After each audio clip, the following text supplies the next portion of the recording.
शब्दों का समर्पण लेकर माँ सरस्वती को नमन करती हूँ, साथ ही आप सभी का अभिनंदन करती हूँ। राम राम था, राधे राधे, जय श्री कृष्णा, जय माता दी। आप सभी को मेरा नमस्कार। कैसे हो बच्चों? बिल्कुल बढ़िया होंगे, स्वस्थ होंगे और ऐसे ही रहना। आज फिर मैं आपके कमेंट्स तो नहीं पढ़ पाऊंगी, कोई बात नहीं। आपको तो अपना पूरा फोकस टॉपिक पे रखना है, कंटेंट पे रखना है, समझने पर रखना है, ठीक है। कमेंट्स वाली बात हो सकता है कल ठीक हो जाए, ये प्रॉब्लम परसों ठीक हो जाए। आज हम कमेंट्स नहीं पढ़ पाएंगे, तो कंप्लीटली फोकस आपका टॉपिक पर होना चाहिए, समझने पर होना चाहिए। सिद्धांत हम पढ़ रहे हैं, हमने जेरोम ब्रूनर के साथ साथ फिर हमने आसुबेल को पढ़ा, हमने कर्ट लेविन को पढ़ा। कर्ट लेविन बोल दो या कुट लेविन बोल दो। और आज हम पढ़ेंगे टॉलमैन का चिन्ह पूर्णाकार सिद्धांत। तो कॉपी पेन निकालने से पहले हम कर लेते हैं माँ सरस्वती का ध्यान। रेडी है आप सभी? तैयार है? तो आंखें बंद कर लीजिए। ओम भूर्भुवः स्वः तत्सवितुर्वरेण्यं भर्गो देवस्य धीमहि धियो यो नः प्रचोदयात्। या देवी सर्वभूतेषु विद्यारूपेण संस्थिता नमस्तस्यै नमस्तस्यै नमस्तस्यै नमो नमः। यस बेटा, और अब हम करेंगे पढ़ने पर फोकस, ठीक है। तो हम पढ़ने जा रहे हैं टॉलमैन का चिन्ह पूर्णाकार सिद्धांत। हेडिंग डाल लीजिए।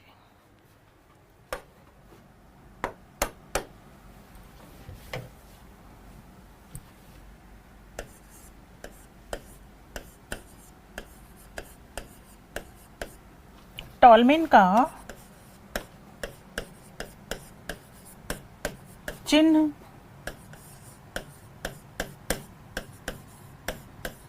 पूर्णाकार सिद्धांत।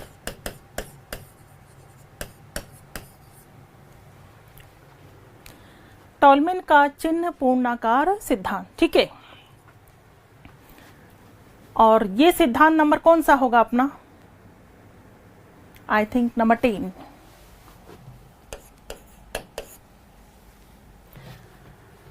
चिन्ह पूर्णाकार सिद्धांत हम पढ़ने जा रहे हैं। देखिए बेटा, यहां चिन्ह से क्या तात्पर्य है? टॉलमैन का यह कहना है कि बालक चिन्हों के माध्यम से अधिगम करता है। किसने कहा? टॉलमैन ने। समझना क्या कहा टॉलमैन ने? कि बालक चिन्हों के माध्यम से अधिगम करता है। अब ये चिन्ह क्या है? वातावरणीय उद्दीपकों को क्या नाम दिया गया है? चिन्ह नाम दिया गया है। वातावरणीय उद्दीपकों को किसे कहते हैं? उद्दीपक। वातावरण में उपस्थित प्रत्येक वो चीज, प्रत्येक वो वस्तु जो हमें सीखने के लिए प्रेरित करती है, वो चीज क्या कहलाती है?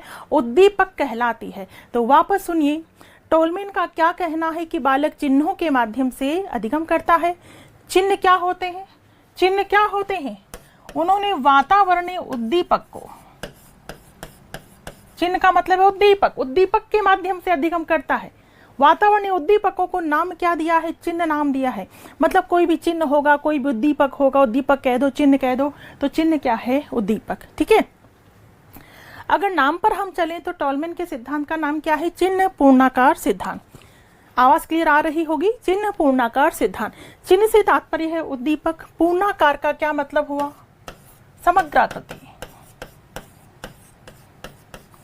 समग्राकृति, समझना बात को, ठीक है।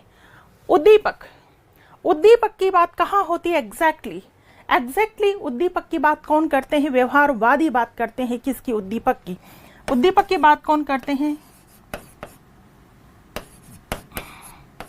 व्यवहारवादी करते हैं।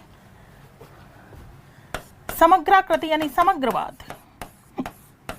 समग्रवाद। एक बार एक प्रश्न पूछा गया था कि कौन सा सिद्धांत व्यवहारवाद व समग्रवाद का मिश्रण है? कौन सा सिद्धांत व्यवहारवाद व समग्रवाद का मिश्रण है? तो अब आपको बात समझ में आ गई होगी कौन सा सिद्धांत मिश्रण है? टॉलमैन का सिद्धांत, ठीक है। टॉलमैन का सिद्धांत व्यवहारवाद व समग्रवाद का मिश्रण है, क्योंकि इनके सिद्धांत का नाम क्या है? चिन्ह पूर्णाकार सिद्धांत। क्लियर है? ठीक है। तो टॉलमैन का चिन्ह पूर्णाकार सिद्धांत व्यवहारवाद व समग्रवाद का मिश्रण माना जाता है। चिन्ह से तात्पर्य क्या है? उद्दीपक। उद्दीपक की बात करते हैं व्यवहारवाद, यानी व्यवहारवाद में उद्दीपक की बात होती है। पूर्णाकार से मतलब है समग्राकृति, ठीक है, गेस्टाल्ट समग्राकृति, समग्रवाद। तो टॉलमैन का जो सिद्धांत है वह व्यवहारवाद व समग्रवाद का क्या है, मिश्रण है। तो आप इसके नीचे एक लाइन लिख लें,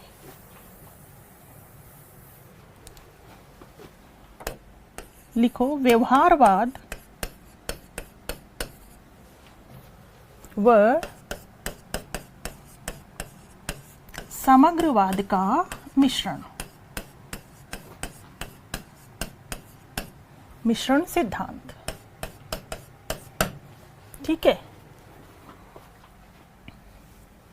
या ठीक है, चिन्ह पूर्णाकार सिद्धांत, या कह दो व्यवहारवाद व समग्रवाद का मिश्रण सिद्धांत, या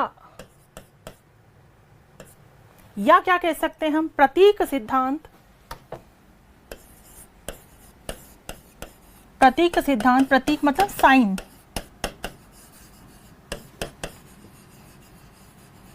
साइन थ्योरी, प्रतीक सिद्धांत लिख लो, ठीक है। चिन्ह पूर्णाकार सिद्धांत हो गया, व्यवहारवाद व समग्रवाद का मिश्रण हो गया, प्रतीक सिद्धांत हम इसे कह सकते हैं, साइन थ्योरी हम इसे कह सकते हैं, ठीक। इसके अलावा और क्या कह सकते हैं, या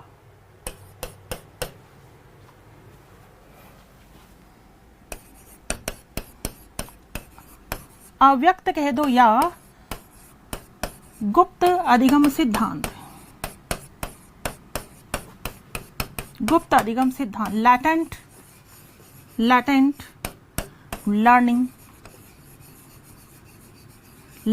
लर्निंग थ्योरी, ठीक है। अव्यक्त सिद्धांत कह सकते हैं, अव्यक्त कह दो, या गुप्त अधिगम सिद्धांत हम कह सकते हैं, ठीक है। लेटेंट लर्निंग थ्योरी इसे कहा जा सकता है, लिखते चले जाओ, ठीक। या हम क्या कह सकते हैं, या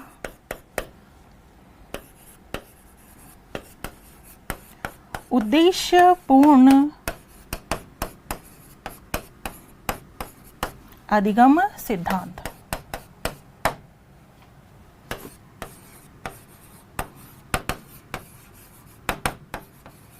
ऑब्जेक्टिव बेस्ड लर्निंग थ्योरी,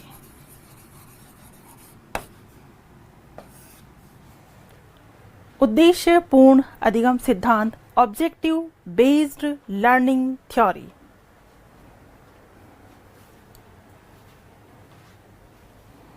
ठीक है। इसके अलावा हम कह सकते हैं ज्ञान का मानचित्र,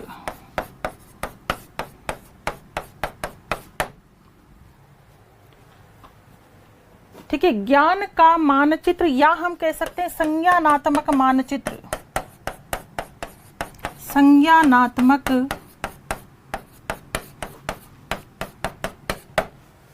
संज्ञानात्मक मानचित्र सिद्धांत, लिख लो जल्दी जल्दी, संज्ञानात्मक मानचित्र सिद्धांत,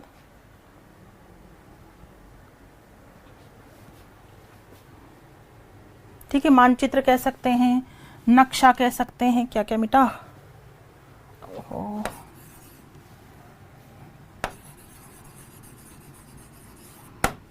मानचित्र कह सकते हैं, नक्शा सिद्धांत,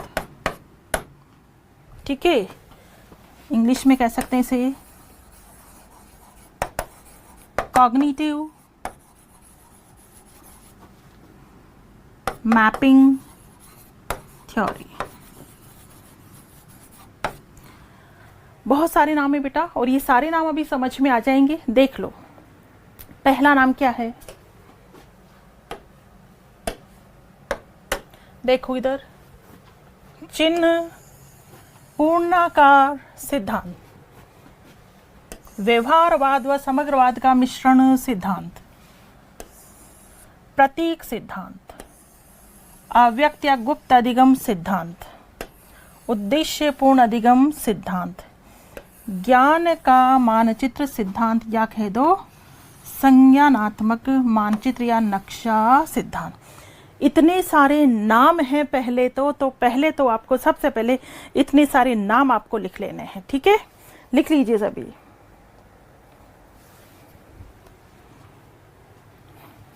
पहले इतने सारे नाम लिख लिए, बिल्कुल रिलैक्स होकर इतने सारे नाम लिखो पहले, फिर मैं आपको इनको सबको समझाने वाली हूँ। लिख लिया तो आगे लिखो, नेक्स्ट टाइम लिखो टॉलमैन ने, लिखिए टॉलमैन ने या टॉलमैन के अनुसार, टॉलमैन के अनुसार बालक चिन्हों के माध्यम से, बालक चिन्हों के माध्यम से अधिगम करता है,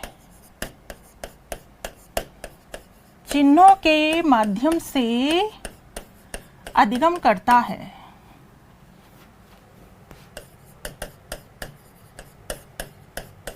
अधिगम करता है।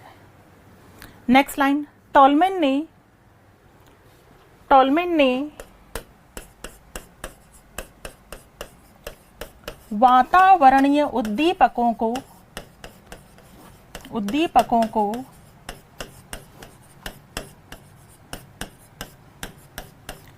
टॉलमैन ने वातावरणीय उद्दीपकों को चिन्ह नाम दिया है, चिन्ह नाम दिया है, चिन्ह नाम दिया है।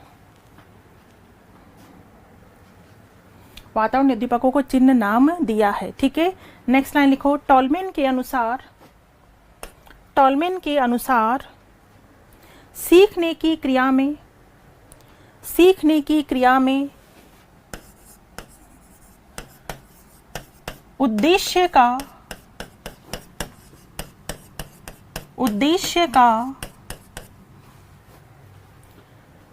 विशेष महत्व होता है, उद्देश्य का विशेष महत्व होता है।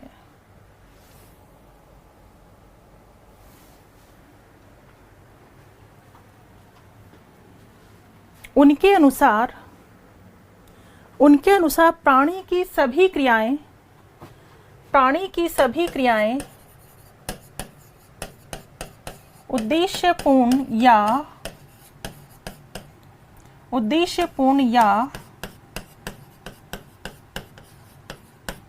प्रयोजनपूर्ण होती हैं। प्राणी की सभी क्रियाएं उद्देश्यपूर्ण या प्रयोजनपूर्ण होती हैं। ठीक है, नेक्स्ट लाइन में लिखो, टॉलमैन ने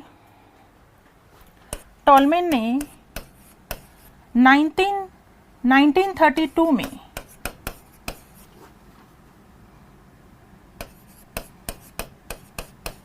1932 में चूहों पर प्रयोग किया।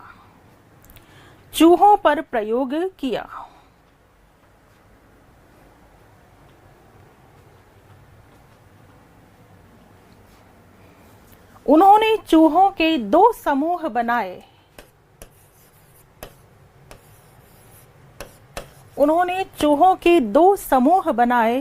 ए और बी। पहले यहां तक की बात क्लियर है बेटा?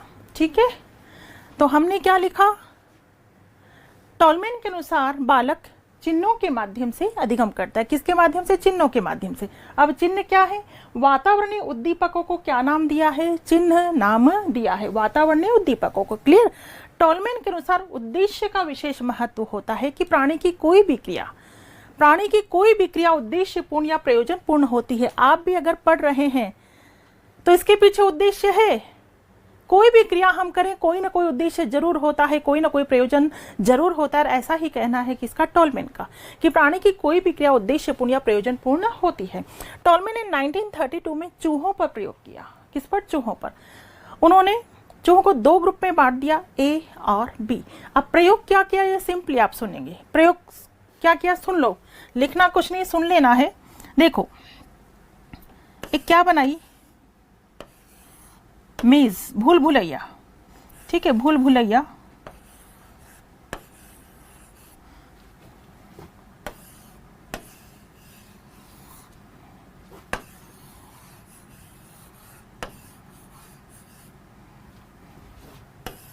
ये भूल भुलैया बना दी गई।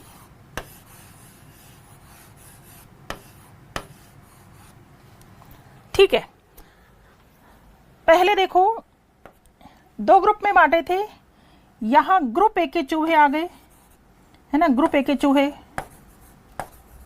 और यहां पर ग्रुप बी के चूहे। ठीक है, क्लियर। ग्रुप ए के चूहे, ग्रुप बी के चूहे, दो मेज हैं ये, दो मेज। ग्रुप ए के चूहों के लिए यहां क्या रख दिया गया, भोजन। ठीक है, यहां क्या रख दिया गया, भोजन, ये भोजन है, जबकि यहां पर कुछ नहीं है। ठीक है, ग्रुप ए के चूहों के पास तो क्या है, भोजन है, मतलब उनके लिए तो भोजन अवेलेबल है, बट ग्रुप बी वालों के लिए भोजन अवेलेबल नहीं है। अब ग्रुप ए के चूहे बिल्कुल भोजन की तलाश में आगे बढ़ेंगे। क्या भोजन से खुशबू आती है, सुगंध आती है? डेफिनेटली आती है। तो जैसे वो यहाँ चलना शुरू करेंगे, उन्हें सुगंध आती चली जाएगी, तो वो रास्ता खोजते चले जाएंगे, रास्ता खोजेंगे, सुगंध आ रही है, सुगंध और तेज होती चली जा रही है, वो रास्ता खोजेंगे, रास्ता खोजेंगे, रास्ता खोजेंगे, रास्ता खोजेंगे, और भोजन तक पहुंच जाएंगे। ठीक। ग्रुप बी के चूहे, भूल भुलैया तो बनी हुई है, चलना तो शुरू करेंगे, लेकिन इनको कोई सुगंध नहीं आ रही है, इसलिए अपनी मस्ती में गलत चलेंगे, फिर इधर मुड़ेंगे, फिर चलेंगे, हाँ फिर रास्ता किधर है, अच्छा अच्छा इधर रास्ता है ना, क्योंकि उनको कोई सुगंध नहीं आ रही कि वो ये जज कर सके कि यस उन्हें तीव्रता से आगे बढ़ने की चाह हो, क्योंकि कोई उद्देश्य नहीं है। यहाँ तो उद्देश्य मिल गया, चूहों को उद्देश्य मिल गया कि सुगंध आ रही, जरूर भोजन मिलने वाला है, भोजन मिलने वाला है, तो क्यों ना स्पीड के साथ चला जाए, रास्ता खोजा जाए। ठीक है, रास्ता खोजेगा, स्पीड के साथ चला जाए, और ऐसा ही किया चूहों ने, क्योंकि खुशबू आ रही थी, उन्हें भोजन तक पहुंचना था, उद्देश्य तक पहुंचना था। बट यहाँ तो कोई उद्देश्य नहीं था, कोई भोजन नहीं था, कोई भोजन नहीं था, तो अपनी ही गति में, अच्छा अच्छा यहाँ रास्ता है, अपनी ही गति में चलते रहे, अपनी ही गति में चलते रहे, चलते रहे, चलते रहे, चलते रहे, चलते रहे, और फिर जाके पहुंचे। तो बताओ, ग्रुप ए के चूहे ज्यादा जल्दी पहुंचे या ग्रुप बी के चूहे? सीधी सी बात है बेटा, ग्रुप ए के चूहे ज्यादा जल्दी पहुंचेंगे। क्यों? क्योंकि उनके सामने क्या है, उद्देश्य। उद्देश्य का विशेष महत्व बताया है, उनके सामने क्या है, उद्देश्य है, इसलिए तुरंत वहां पहुंच गए। यहाँ क्लियर। अब क्या किया उन्होंने, यहां एक और भूल भुलैया में बी ग्रुप के चूहों को वापस रखा। कौन से ग्रुप को? बी ग्रुप के चूहों को वापस रखा, और यहां इनको भी क्या दे दिया गया, भोजन। ठीक है, ये बी ग्रुप के चूहे थे। ठीक है, यहां इनको भोजन नहीं था, बट अब क्या रख दिया, भोजन रख दिया। तो बी ग्रुप के जो चूहे थे वो कहां पहुंच गए, भोजन तक तुरंत। अब एक बात बताइए आप, अगर मैं यहां पर ए ग्रुप की बात करूं, ये भोजन तक पहुंचे थे, और इस वाले बी ग्रुप की बात करूं, ये भी भोजन तक पहुंचे, ये भी भोजन तक पहुंचे, ये भी भोजन तक पहुंचे, और ये भी भोजन तक पहुंचे। इन दोनों में से ज्यादा जल्दी भोजन तक कौन पहुंचा, ए ग्रुप के चूहे या बी ग्रुप के चूहे? बी ग्रुप के चूहे। क्यों? क्योंकि ये रास्ता तो पहले ही खोज चुके थे, ये मानचित्र तो उनके यहां दिमाग में पहले ही फिट हो चुका था, जो अव्यक्त था, गुप्त था, जो अव्यक्त था, गुप्त था, ये मानचित्र तो उनके दिमाग में पहले ही फिट हो चुका था। बात समझ में आ रही है? इसलिए उन्हें तो फिर भी टाइम लगा था, बट इनको बिल्कुल टाइम नहीं लगा। क्यों? क्योंकि मानचित्र पहले सेट हो चुका था, नक्शा पहले सेट हो चुका था, जो अव्यक्त था, जो गुप्त था, और तेजी से पहुंच गए। तो दोबारा जब बी ग्रुप के सामने भोजन रखा गया, तो बी ग्रुप के चूहे ए ग्रुप से भी ज्यादा तीव्र गति से भोजन तक पहुंच गए। सिंपल है, समझ में आ गया होगा। ठीक है, पहले ए और बी को ही देखो, ए के सामने भोजन रखा गया, बी के सामने नहीं रखा गया, तो ए के चूहे ज्यादा जल्दी पहुंचेंगे। क्यों? क्योंकि उद्देश्य उनके सामने था, खुशबू आ रही थी, उनको भोजन तक पहुंचना था। बी ग्रुप के चूहों को डेफिनेटली टाइम लगेगा, क्योंकि उद्देश्य तो कुछ था नहीं, तो भटकते भटकते भटकते वहां तक पहुंचे। हाँ कि रास्ता यहाँ से वो तो खोज लिया, लेकिन जब इन्हीं बी ग्रुप के चूहों के सामने भोजन लाया गया, तो ये तो तुरंत पहुंच गए। क्यों? क्योंकि उन्होंने रास्ता तो यहीं खोज लिया था।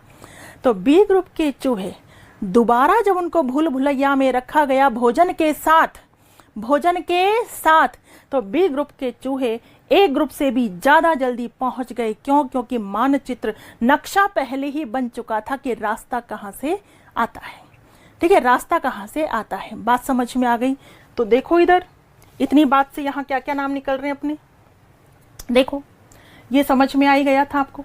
प्रतीक यानी साइन, कि इधर से इधर से इधर से, अव्यक्त गुप्त अधिगम हुआ उन्हें, है ना, पहले वो रास्ता खोज चुके थे। उद्देश्य पूर्ण अधिगम सिद्धांत नाम क्लियर हो गया होगा। ज्ञान का मानचित्र सिद्धांत, मानचित्र बन चुका था यहाँ पर, बी ग्रुप वाले चूहों के सामने मानचित्र बन चुका था, या संज्ञानात्मक मानचित्र कह दो, नक्शा सिद्धांत, नक्शा पहले ही बन चुका था, ठीक है, नक्शा पहले ही बन चुका था, इसलिए बी ग्रुप के चूहे ए ग्रुप से भी ज्यादा जल्दी पहुंच गए। ठीक है, बात समझ में आ गई? तो आगे लिखो, ठीक है, यहां तक तो आपने लिख लिया, आगे लिखो, नेक्स्ट लाइन में लिखो, नेक्स्ट लाइन में लिखो, नेक्स्ट लाइन। चूहों पर किए गए प्रयोग से, चूहों पर किए गए प्रयोग से टॉलमेन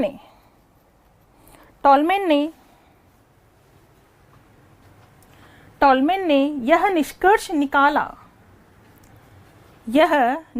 निकाला कि उद्देश्य की प्राप्ति के लिए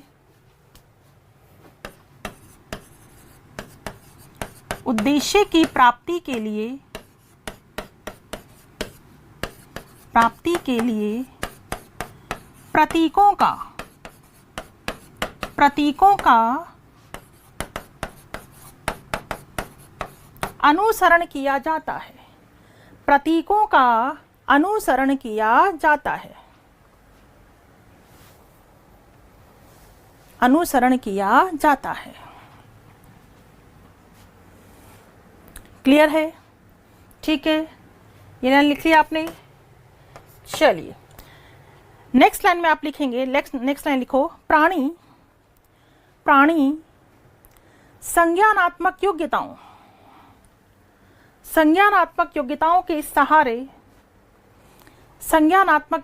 के सहारे संपूर्ण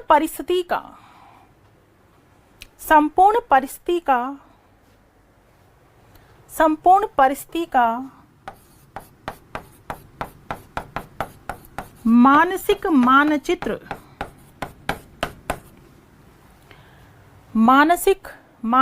बना लेता है, मानसिक मानचित्र बना लेता है।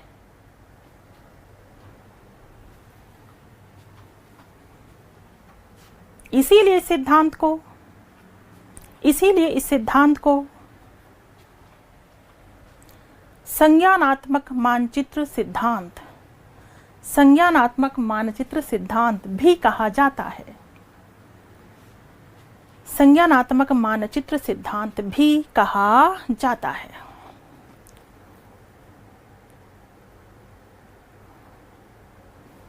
ठीक है बेटा, बस इतना सा ही तो सिद्धांत था किसका? टॉलमेन का। बिल्कुल इतना सा ही सिद्धांत था। वापस आप देख लीजिए, एक बार नामों पर हम चलेंगे। चिन्ह पूर्णाकार सिद्धांत, चिन्ह यानी उद्दीपक, उद्दीपक व्यवहारवाद में होते हैं, पूर्णाकार यानी समग्रवाद। तो ये सिद्धांत व्यवहारवाद और समग्रवाद का मिश्रण है। प्रतीक सिद्धांत इसे कहा गया है, चिन्ह साइन, ठीक है, प्रतीक कह दो चिन्ह कह दो एक ही बात है, चिन्ह सिद्धांत प्रतीक सिद्धांत कहा गया है। अव्यक्त गुप्त अधिगम सिद्धांत, ठीक है, उद्देश्य पूर्ण अधिगम सिद्धांत, ज्ञान का मानचित्र या संज्ञानात्मक मानचित्र सिद्धांत। ये दो नाम क्लियर है, प्रतीक नाम क्लियर है, प्रतीकों के माध्यम से सीखता है, चिन्हों के माध्यम से उद्दीपक तक पहुंचता है प्रतीक सिद्धांत। ठीक है, चूहों पर किए गए प्रयोग से आपको पता ही लगा कि उन्होंने अधिगम पहले ही कर लिया था, जो कि गुप्त था, गुप्त अधिगम, लैटेंट लर्निंग। उद्देश्य पूर्ण अधिगम होता है, इसमें उद्देश्य सामने होता है तो तुरंत अधिगम होता है। ज्ञान का मानचित्र सिद्धांत, ठीक है, संज्ञानात्मक योग्यताओं के सहारे मस्तिष्क में क्या बन जाता है? पूरी परिस्थिति का मानचित्र बन जाता है, तो ज्ञान का मानचित्र सिद्धांत। देखिए, टॉलमेन का कहना है कि बालक चिन्हों के माध्यम से अधिगम करता है। किसके माध्यम से? चिन्हों के माध्यम से। जैसा कि सिद्धांत का नाम है चिन्ह पूर्णाकार सिद्धांत, चिन्हों के माध्यम से अधिगम करता है। चिन्ह किसे कहते हैं? वातावरणीय उद्दीपकों को क्या कहा जाता है? चिन्ह कहा जाता है। क्लियर? तो टॉलमेन का यह मानना है कि उद्देश्य का विशेष महत्व बताया है। किसने? टॉलमेन। उद्देश्य का विशेष महत्व बताया है कि प्राणी की कोई भी क्रिया होती है, वो कैसी होती है? उद्देश्यपूर्ण या प्रयोजनपूर्ण होती है। हम कोई भी काम करें उसका कोई ना कोई क्या होता है? उद्देश्य होता है, उद्देश्यपूर्ण प्रयोजनपूर्ण। 1932 में टॉलमैन ने चूहों पर प्रयोग किए 2 ग्रुप के चूहे ए और बी। पहले ए ग्रुप के चूहों के सामने भूल भुलैया में उन्हें रख दिया गया और एक सिरे पर क्या रख दिया गया? भोजन। लेकिन बी ग्रुप के चूहों के सामने भोजन नहीं रखा गया। तो कंपेरेटिवली ए ग्रुप के चूहे ज़्यादा जल्दी भोजन तक पहुंचेंगे, भोजन के उस स्थान तक पहुंचेंगे। क्यों? क्योंकि उनके सामने भोजन रूपी उद्देश्य था, जबकि टाइम लगेगा बी ग्रुप के चूहों को। क्यों? क्योंकि उनके सामने कोई उद्देश्य नहीं था।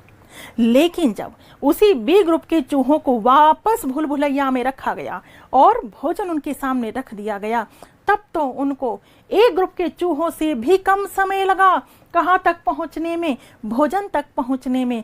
क्यों? क्योंकि वह उनके दिमाग में नक्शा तो पहले ही बन चुका था, नक्शा पहले बन चुका था, तो बिल्कुल वो उन्हीं प्रतीकों की सहायता से तुरंत भोजन तक पहुंच गए। ठीक है, तो उद्देश्य की प्राप्ति के लिए प्रतीकों का अनुसरण किया जाता है। किसके अनुसार? टॉलमैन के अनुसार। उद्देश्य की प्राप्ति के लिए किसका अनुसरण होता है? प्रतीकों का। प्रतीक सिद्धांत नाम है ही। ठीक है, और मानसिक मानचित्र बना लिया जाता है, इसलिए सिद्धांत को संज्ञानात्मक नक्शा सिद्धांत या मानचित्र सिद्धांत भी कहा जाता है। इतनी बात ध्यान रखनी है, टॉलमैन के सिद्धांत में कंप्लीट चर्चा में कर चुकी हूं, और वो भी बिल्कुल और बिल्कुल सरलता के साथ। तो उम्मीद करती हूं आपको ये सिद्धांत पूरी तरह से समझ में आ गया होगा। क्लियर है बेटा? समझ लिया सिद्धांत? ठीक है, सिद्धांत नंबर 10। अब क्या हम एक और सिद्धांत पढ़ लें आज? बताइए, आप बताते चले जाओ, मैं आपको फील कर लूंगी कि आप यस बोल रहे हैं या नो बोल रहे हैं। बिल्कुल आप यस ही बोलेंगे। क्यों? क्योंकि ये सिद्धांत बहुत ज़्यादा लेंदी सिद्धांत नहीं था, बहुत ज़्यादा लेंदी सिद्धांत नहीं था, इसलिए हम बिल्कुल एक और सिद्धांत पढ़ सकते हैं। 10वें सिद्धांत के बाद 11वां सिद्धांत हम कौन सा पढ़ेंगे? गुथरी का। रेडी है? तैयार है? चले आगे, चलो आगे चलते हैं। हेडिंग डालिए, नंबर 11। गुथरी का समीपता अनुबंधन सिद्धांत, या हम कहेंगे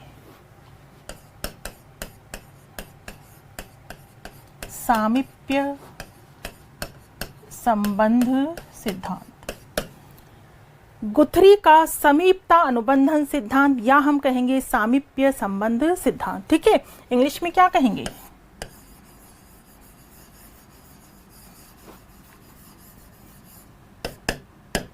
कॉन्टिग्यूटी थ्योरी। लिख लीजिए समीपता अनुबंधन सिद्धांत या सामीप्य संबंध सिद्धांत।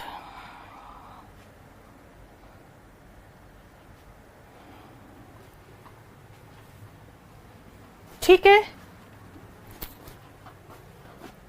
और नाम लिखेंगे हम, या प्रतिस्थापन सिद्धांत, या कह दो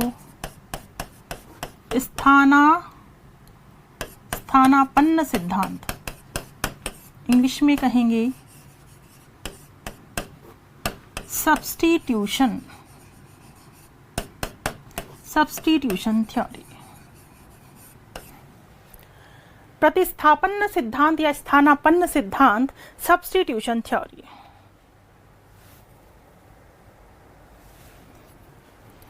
ठीक है, और अब इस सिद्धांत को समझने के लिए सबसे पहले आपको सिंपल सा एक प्रयोग समझना है। वो प्रयोग क्या था? देखिए,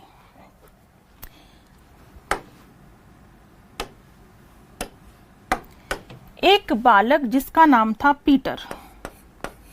क्या नाम था? पीटर। 3 साल का पीटर बालक।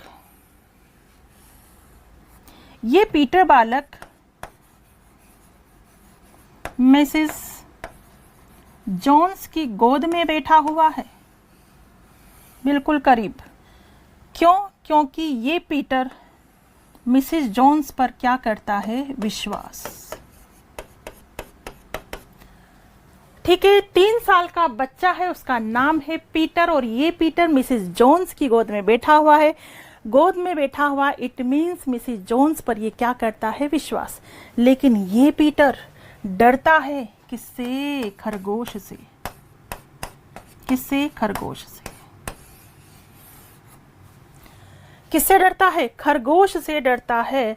तो यहां पर खरगोश क्या है, खरगोश क्या है, उद्दीपक। उद्दीपक। विश्वास क्या है, अनुक्रिया। ठीक है, खरगोश क्या है, उद्दीपक, विश्वास क्या है, अनुक्रिया। क्या पीटर खरगोश पर विश्वास रूपी अनुक्रिया करता है, नहीं। क्या इन दोनों में अनुबंधन है, नहीं, क्योंकि वो डरता है। ठीक है, पीटर खरगोश से डरता है। अब ये डर दूर करना है, कैसे दूर करेंगे हम डर। और डरते हैं मोस्टली बच्चे, आपने देखा होगा, आप में से भी कई कुत्तों से डर लगता होगा, कईयों को बिल्कुल नहीं लगता है। कई घर में कुत्ते पालते हैं, आराम से बैठाते हैं, गोदी में घुमाते हैं, लेकिन कईयों को बहुत और बहुत ज्यादा क्या लगता है, डर लगता है। बिल्कुल ऐसा होता है। डर दूर भगाना है तो क्या करेंगे आप। पीटर को किससे डर लग रहा है, खरगोश से डर लग रहा है। तो इस डर को दूर भगाने के लिए क्या हम खरगोश को सीधे उठाएंगे और पीटर की गोद में डाल देंगे, ऐसा करेंगे ना बाबा, ऐसा कभी मत करना। अगर आपने ऐसा कर दिया तो वो इतना भयंकर डर जाएगा कि आप उसका डर कभी दूर नहीं कर पाएंगे। अगर आप चाहते हैं कि पीटर खरगोश पर भी विश्वास करने लगे, पीटर जैसे मिसेस जोन्स पर विश्वास करता है वैसे ही पीटर खरगोश पर भी विश्वास करने लगे, तो समीप लाओ दोनों को, धीरे धीरे धीरे धीरे खरगोश को पास लाओ, धीरे धीरे समीप लाओ, धीरे धीरे पास, धीरे धीरे पास। जैसे आप खरगोश को धीरे धीरे पास लाओगे, कई बार होता है ना, मुलाकात करवाई जाती है, जब बच्चा डरता है तो आप खरगोश को अपनी गोद में रखो, बच्चे से कहो देखो बेटा थोड़ा सा टच करो, आप इसके पैर को टच करो, देखो ये इसके कान है, इसे टच करो, धीरे धीरे धीरे धीरे समीपता बढ़ाओ। धीरे धीरे समीपता बढ़ाओगे तो बिल्कुल एक दिन ऐसा आएगा कि पीटर यही अनुक्रिया किस पर करने लग जाएगा, यही विश्वास किस पर करने लग जाएगा, खरगोश पर करने लग जाएगा, खरगोश पर करने लग जाएगा। यानी कि हमें इस उद्दीपक और अनुक्रिया के बीच क्या लानी होगी, समीपता। उद्दीपक और अनुक्रिया के बीच समीपता लानी होगी, समीपता लानी होगी तो बिल्कुल पीटर जो है विश्वास करने लग जाएगा किस पर, खरगोश पर। इतनी वही विश्वास किसके प्रति होने लगा, खरगोश के प्रति होने लगा, यानी प्रतिस्थापन हो गया, स्थानापन्न हो गया। ठीक है, जो विश्वास केवल मिसेस जोन्स के प्रति था वही विश्वास खरगोश के प्रति भी हो गया। तो नाम क्लियर हो गए, प्रतिस्थापन या स्थानापन्न सिद्धांत। ठीक है, इतनी बात आपको पूरी तरह से क्लियर हो गई होगी। और अब कुछ लाइंस आप लिख सकते हैं, लिखिए, लिखना शुरू करो। गुथरी ने 3 वर्षीय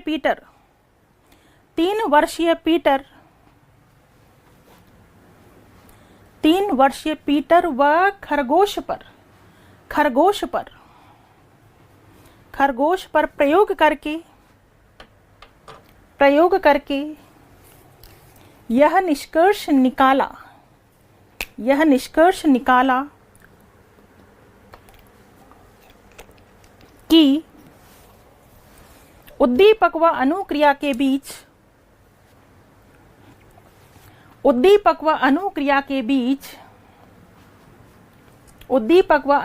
के बीच समीपता स्थापित करनी चाहिए। समीपता स्थापित करनी चाहिए ताकि अधिगम की प्रक्रिया को प्रभावशाली बनाया जा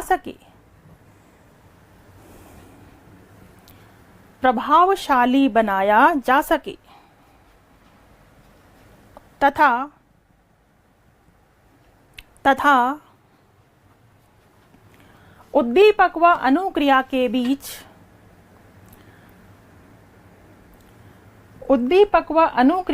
बीच अनुबंधन स्थापित किया जा सके।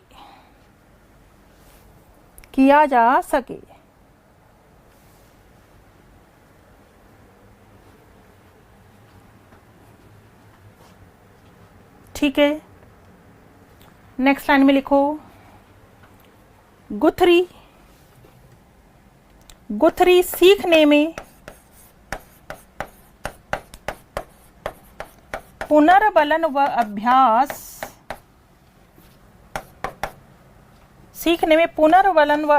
दोनों को महत्वपूर्ण नहीं मानते हैं।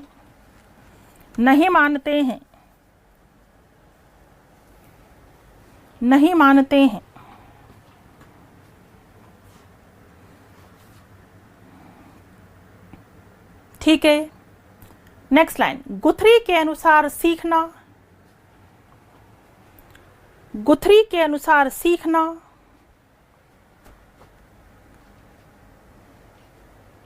एक ही प्रयास का परिणाम होता है। एक ही प्रयास का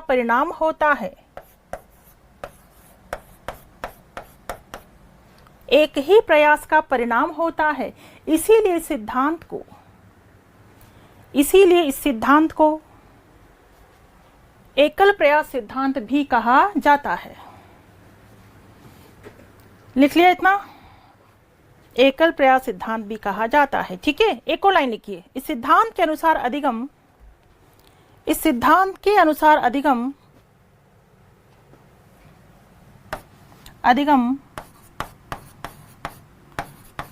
जन्मजात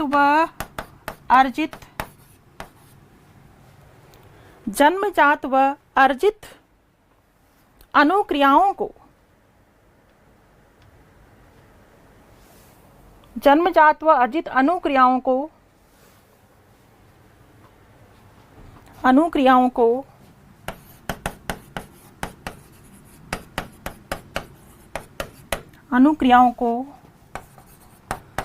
दूसरे उद्दीपकों की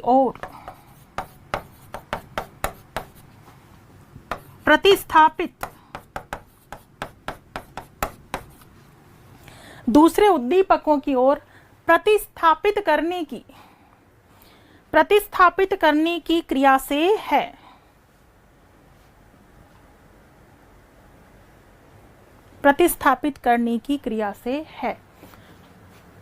बस इतनी बात ध्यान रखनी गुथरी वाले में। वापस देख लो एक बार। ठीक, गुथरी का समीपता अनुबंधन सिद्धांत, या हम क्या कहेंगे बेटा, सिद्धांतों के नाम पर विशेष फोकस रखना है आपको। नाम बिल्कुल आपको पता होने चाहिए। तो गुथरी का समीपता अनुबंधन सिद्धांत, या हम क्या कहेंगे सामीप्य संबंध सिद्धांत, कॉन्टिग्यूटी थ्योरी, या प्रतिस्थापन सिद्धांत या स्थानापन्न सिद्धांत। ठीक है, आप गुथरी वाले सिद्धांत में ध्यान रखेंगे कि 3 वर्षीय पीटर पर प्रयोग किया गया। पीटर जो कि मिसेस जॉन्स की गोद में बैठा हुआ है, क्यों? क्योंकि इन पर विश्वास करता है, लेकिन पीटर को डर लगता है किसी खरगोश से। ठीक है, खरगोश क्या है? उद्दीपक। विश्वास क्या है? अनुक्रिया। अब हमें क्या करना है कि दोनों में समीपता लानी है। विश्वास, उद्दीपक और अनुक्रिया के बीच समीपता लानी है, मतलब अनुबंधन स्थापित करना है। अनुबंधन स्थापित करने के लिए क्या करना होगा? इनके बीच समीपता लानी होगी। तो बिल्कुल धीरे धीरे खरगोश को समीप लाया गया, तो अनुक्रिया, विश्वास रूपी अनुक्रिया खरगोश के प्रति भी होने लगी। ठीक है, खरगोश के प्रति भी होने लगी। तो सिंपल गुथरी जो है पीटर और खरगोश पर किए गए प्रयोग से निष्कर्ष निकालते हैं कि उद्दीपक और अनुक्रिया के बीच समीपता लाने से अधिगम प्रभावशाली होता है। ठीक है, उद्दीपक व अनुक्रिया में अनुबंधन स्थापित होता है। क्या लाने से? समीपता लाने से। दूसरी बात आप ध्यान रखना कि जो गुथरी है वो पुनर्बलन और अभ्यास को महत्व नहीं देते हैं। ध्यान रखना, पुनर्बलन अभ्यास को महत्व नहीं देते हैं। कौन? गुथरी। गुथरी का कहना है कि सीखना एक ही प्रयास का परिणाम होता है। प्रयास करो, एक प्रयास में बच्चा सीख जाता है, एक ही प्रयास का परिणाम होता है, इसीलिए इसको एकल प्रयास का सिद्धांत भी कहा जाता है। एकल प्रयास का सिद्धांत, तो एक नाम ये भी है बेटा, एक नाम ये भी आप ध्यान रखना, एकल प्रयास का सिद्धांत भी कहा जाता है।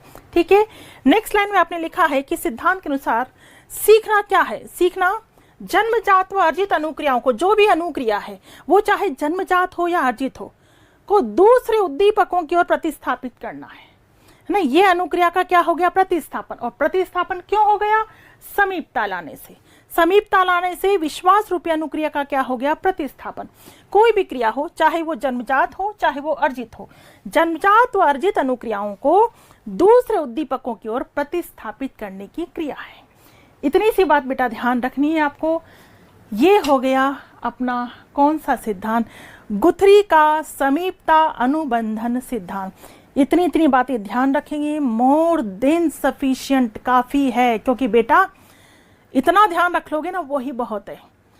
पूरे अधिगम में 13 सिद्धांत मैं आपको पढ़ाने वाली हूँ, 11 पढ़ा चुकी हूँ, 2 सिद्धांत अभी और पढ़ने हैं हमें, 2 सिद्धांत और पढ़ने। लेकिन आज आप इन दोनों सिद्धांतों को आत्मसात करेंगे बहुत अच्छे से। सिंपल से सिद्धांत है, जितनी लाइंस बताइए रिपीट भी हाथों हाथ करवा दिया मैंने। और अब आपके पास होती है ना क्लास, आप जितने मन आए उतनी बार सुनो, लेकिन इस कंटेंट को बिल्कुल दिलो दिमाग में बहुत अच्छे से बैठा लो, क्योंकि मनोविज्ञान हर एग्जाम में काम आने वाली है बेटा। मनोविज्ञान से बच ही नहीं सकते आप, हर एग्जाम में काम आने वाली है, इसलिए बहुत अच्छे से इनको आत्मसात करो। तो ये सिद्धांत भी हमारा कंप्लीट हो चुका है। तो आज बिल्कुल मैं आपके कमेंट्स ना देख पा रही हूँ, ना पढ़ पा रही हूँ, नो प्रॉब्लम। उम्मीद करती हूँ कि कल की क्लास में मैं आपके कमेंट्स को बहुत अच्छे से पढ़ सकूँ। ठीक है, थैंक यू सो मच बेटा, मिलते हैं नेक्स्ट क्लास में। Thank you so much.